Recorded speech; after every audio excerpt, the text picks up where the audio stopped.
বন্ধুরা, আজকে আমি চলে আসলাম দীঘা ভ্রমণের দ্বিতীয় দিনে। দীঘা তালসারি ভ্রমণ করব, একটু বেড়াবো। আজকে আমরা দেখব দীঘার তালসারির যে মাছের পাইকারি বাজার আছে, যেখানে জেলেরা মৎস্যজীবীরা সমুদ্র থেকে মাছ ধরে এনে এখানে বিক্রি করে। তাদের জীবিকা, তাদের কাজকর্ম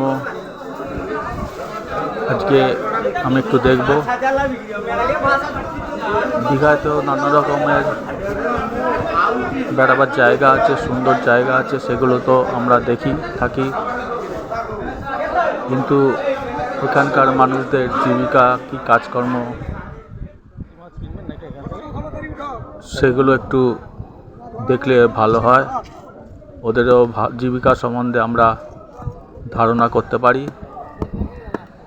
আমি যেখানেই বেড়াতে যাই, স্থানীয় লোকেদের জীবিকা, জীবন কিভাবে চলছে তা একটু দেখবার চেষ্টা করি, তাদের কাজকর্ম বুঝবার চেষ্টা করি। এখানে চলে আসলাম মাছের আড়তে।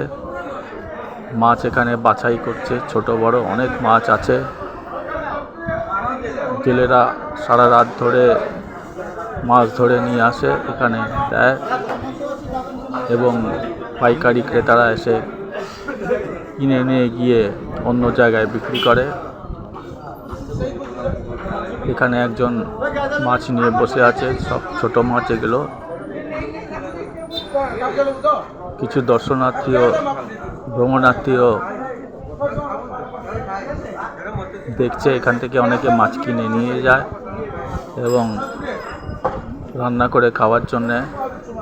বেড়াতে আসলে এটাও একটা উপরি পাওনা। মাছ এখানে টাটকা পাওয়া যায় আর একটু দামও কম হয়। কেউ কেউ মাছ কিনে এনে এখানে রেখেছে।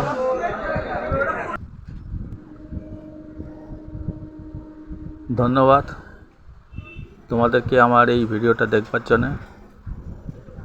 লাইক করো, সাবস্ক্রাইব করো। ধন্যবাদ।